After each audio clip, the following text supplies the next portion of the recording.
اللہ کے رسول صلی اللہ علیہ وسلم نے فرمایا تھا کہ میری امت کے اندر کلمہ پڑھنے والوں کے اندر سب سے بدترین جو قوم ہوگی وہ جب قرآن پڑھے گی تو ان کے قرآن پڑھنے کے سامنے تم صحابہ کرام اپنے آپ کو حقیر سمجھو گے.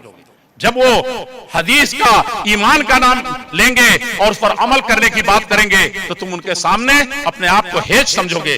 لیکن یہ صرف یہاں تک ہوگا, ان کے دلوں کے اندر یہ پیوست نہیں ہوگا, اس لیے کہ وہ اپنی منمانی کریں گے. اپنی منمانی, قرآن کو لے لیا, حدیث کو لے لیا, کہیں گے کہ میں قرآن کا بڑا عالم ہوں, میں قرآن کو بہت سمجھنے والا ہوں, اور اپنی سمجھ سے اس کو نافذ کریں گے اور اس دین کو پورے طور پر خراب کر دیں گے.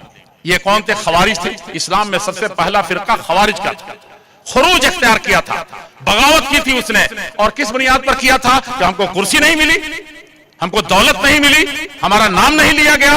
یہ مسئلہ نہیں تھا. وہاں خالص ایمان کی بنیاد پر, اخلاص کی بنیاد پر وہ کہتے تھے کوئی جھوٹ بول دیا تو کیا مومن بھی جھوٹا ہو سکتا ہے؟